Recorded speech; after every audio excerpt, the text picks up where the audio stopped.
बहुत समय पहले एक नाइन टेल फॉक्स विलेज में आ गया। वो बहुत ही ताकतवर था। वो पहाड़ तोड़ सकता था और सुनामी भी ला सकता था।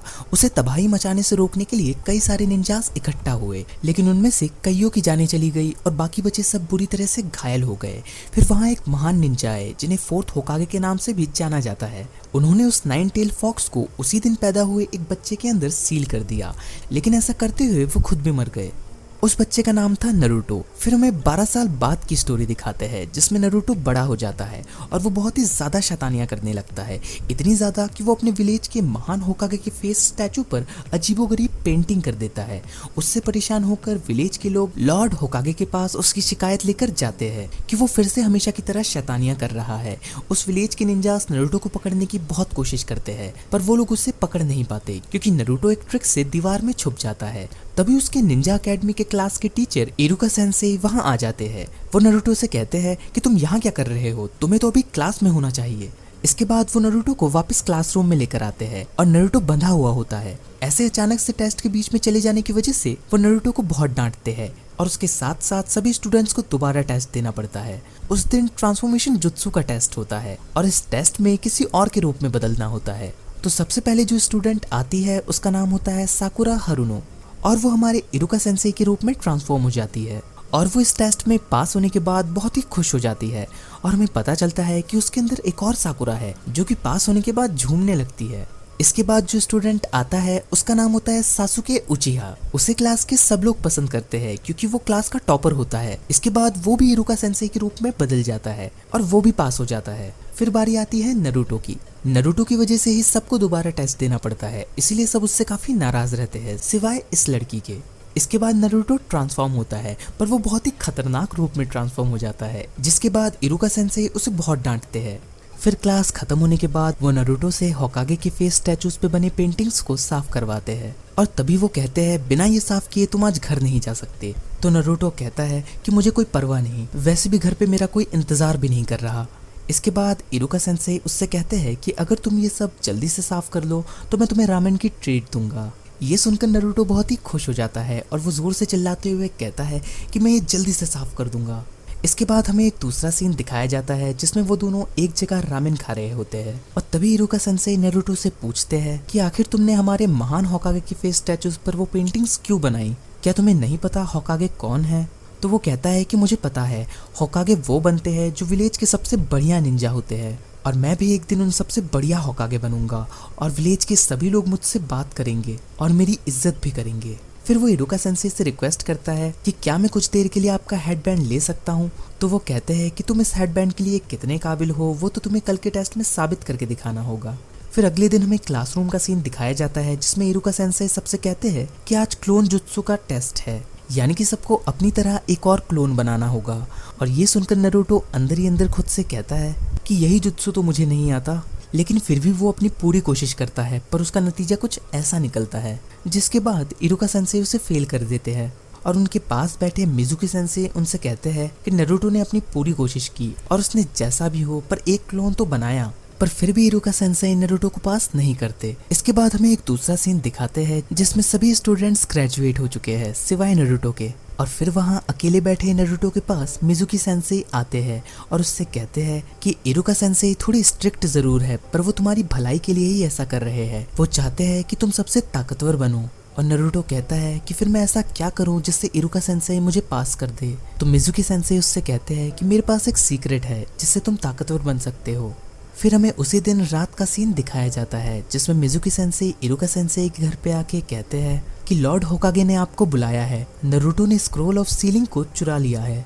इसके बाद सभी निंजा लॉर्ड होकागे के पास इकट्ठा होते हैं और कहते हैं कि अब पानी सर से ऊपर चला गया है, हम हमेशा से नरूटो को उसकी शैतानियों के लिए माफ करते आए हैं, पर आज तो हद ही हो गई।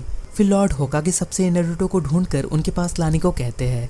इसके बाद हमें एक दूसरा सीन दिखाया जाता है जिसमें नरूटो एक सुनसान जंगल में वही स्क्रोल ऑफ सीलिंग पढ़ रहा होता है और वो उसमें पहला जुत्सु देखता है जो कि होता है मल्टी शैडो क्लोन जुत्सु। ये देखकर वो कहता है अरे यार, इसी जुत्सु में तो मैं सबसे ज्यादा कमजोर हूँ। और तभी इरुका सेंसेई वहाँ आ जाते हैं और वो नरूटो से पूछते हैं कि आखिर तुम इतनी रात को स्क्रोल ऑफ सीलिंग के साथ यहाँ क्या कर रहे हो। तो नरूटो कहता है कि मैं जुत्सु सीख रहा हूँ जिससे आप मुझे पास कर दो, ये आइडिया मुझे मिजुकी सेंसेई ने दिया। और ये सुनकर इरुका सेंसेई को मिजुकी के बुरे इरादों का पता चलता है और तभी उनकी तरफ 3 कुनाई आ रही होती है, जिसे इरुका सेंसेई देख लेते हैं और वो नारुतो को धकेल कर उसे वहां से हटा देते हैं। लेकिन वो कुनाई इरुका सेंसेई को लग जाती है, जिससे उन्हें काफी चोट लगती है और वो कुनाई और किसी ने नहीं बल्कि मिजुकी ने ही फेंकी होती है। और ये सब देखकर नारुतो चौंक जाता है। फिर मिजुकी नारुतो से कहता है कि वो स्क्रोल ऑफ सीलिंग मुझे दे दो। साथ ही साथ वो नारुतो से 12 साल पहले हुए हादसे के बारे में भी उसे बताता है कि 4th होकागे ने तुम्हारे ही अंदर वो 9 टेल फॉक्स को सील किया था। और ये सुनकर नारुतो मन ही मन कहता है कि तभी विलेज के सभी लोग मुझसे नफरत करते हैं। फिर तभी अचानक से मिजुकी नारुतो के ऊपर एक बड़ा स्टार शुरिकेन फेंक देता है और वो शुरिकेन उसे लगने ही वाला होता है कि इरुका सेंसेई नारुतो को बचाने के लिए उस शुरिकेन को अपने ऊपर ले लेते हैं। और वो नारुतो से कहते हैं कि सिर्फ तुम ही एक अकेले नहीं हो, 12 साल पहले उस हादसे में मेरा भी सब कुछ छिन गया, उसमें मेरे भी मॉम डैड की जान चली गई, मैंने भी तुम्हारी तरह अकेलेपन को देखा है। ये सुनते ही नारुतो वहां से भाग जाता है और मिजुकी इरुका सेंसेई से कहता है कि नारुतो को मारकर वो उस स्क्रोल ऑफ सीलिंग को उससे छीन लेगा। तभी हमें एक दूसरा सीन दिखाया जाता है जिसमें नारुतो पेड़ों की डालियों की मदद से भाग रहा होता है और पीछे से इरुका सेंसेई आकर नारुतो से कहते हैं कि वो स्क्रोल ऑफ सीलिंग मुझे दे दो। मिजुकी उसी स्क्रोल के पीछे पड़ा है, पर नारुतो उनकी बात नहीं मानता और उन पर हमला कर देता है और वो दूर जाकर गिरते हैं। लेकिन तभी हमें पता चलता है कि वो तो इरुका सेंसेई थे ही नहीं, वो तो मिजुकी होता है जिसने इरुका सेंसेई का रूप ले लिया था उस स्क्रोल को नारुतो से लेने के लिए। और फिर मिजुकी नारुतो से पूछता है कि तुम्हें कैसे पता चला कि मैं इरुका नहीं हूँ। तो हमें पता चलता है कि नारुतो के रूप में वहाँ इरुका सेंसेई होते हैं और उन दोनों से थोड़ी दूर एक पेड़ के पीछे नारुतो उन दोनों की बातें सुन रहा होता है। तब मिजुकी इरुका सेंसेई से पूछता है कि आखिर क्यों तुम उस लड़के को बचाना चाहते हो। सारे विलेज के लोग उससे नफरत करते हैं, यहाँ तक कि तुम भी जानते हो कि उसी के अंदर वो शैतान है जिसने तुम्हारे मॉम डैड को मारा। तो इरुका सेंसेई उससे कहते हैं कि हाँ मैं नफरत करता हूँ, पर नारुतो से नहीं बल्कि तुम्हारे जैसे शैतान से। नारुतो भी बाकी सब लोगों की तरह ही है और साथ ही साथ वो मेरा सबसे खास स्टूडेंट भी है। उनकी बातें सुनकर नारुतो की आंखों से आंसू आने लगते हैं और तभी मिजुकी इरुका सेंसेई से कहता है कि मैं तो पहले नारुतो को मारकर उससे स्क्रोल लेना चाहता था, पर अब लगता है मुझे सबसे पहले तुम्हें ही रास्ते से हटाना पड़ेगा। और ऐसा कहते हुए वो उनकी तरफ हमला करने के लिए बढ़ता है और तभी हम देखते हैं कि नारुतो वहां आकर मिजुकी के मुंह पर अपने घुटने से मारता है और कहता है कि खबरदार मेरे सेंसेई को हाथ लगाने की भी सोची तो अंजाम बहुत बुरा होगा। और मिजुकी उससे कहता है कि मैं तुम्हें बस एक ही मुक्के में ढेर कर सकता हूँ बच्चे। और तभी वो होता है जो कि किसी ने सोचा भी नहीं होगा और नारुतो कहता है मल्टी शैडो क्लोन जुत्सु।